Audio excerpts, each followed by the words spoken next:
What's up, guys? I'm Antonio, and welcome back to the Business Download Clean Energy's EV Wrap. In this episode, we'll be talking about the recent bipartisan infrastructure bill and what it means for electric vehicles and you. Now, before we get going, make sure to hit the like and subscribe button below. It's about that time. Let's get started.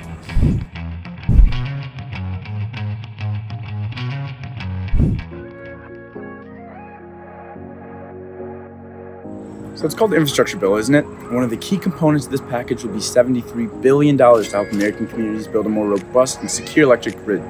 That means money for thousands of miles and new transmission lines with a heavy emphasis on renewable and clean energies. This will help ensure America's energy is homegrown and better able to withstand challenges like some of the big storm and weather events that have caused problems in the states across recent years.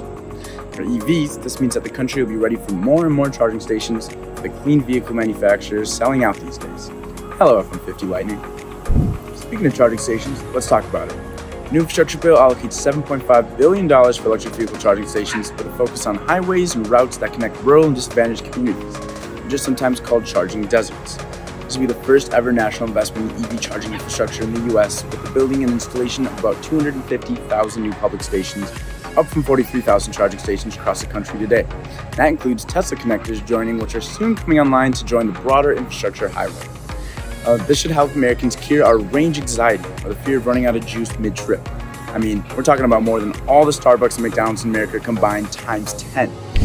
Beyond consumers, the bill also looks to help communities and schools with better infrastructure, namely electric buses, to the tune of $7.5 billion to transition buses and other public transportation to zero-emission options. Now, according to the World Resources Institute, there are 480,000 school buses in the U.S., but only 1% of them are electric. Most are diesel, a major contributor to pollution and smog. So this means that every day millions of American kids are transported to and from school in a major source of cancer-causing pollution. Kids on these buses are exposed to 5 to 15 times more toxins than the rest of the population, so the upgrade is pretty obvious here.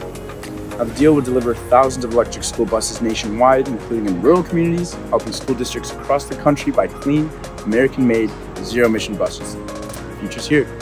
Last but not least, let's talk about the $6 billion in grants for battery manufacturing, processing, and recycling for the construction of plants, commercial facilities, and modifications to facilities already in existence. And why is this important? Because we need batteries for everything, including the soaring demand for EVs. So maybe we'll charge forward with the battery video soon. We'll see. Anyway, that's all we have for you on this week's wrap-up. Make sure to comment on your favorite story. I hope you enjoyed it, and we'll see you next week.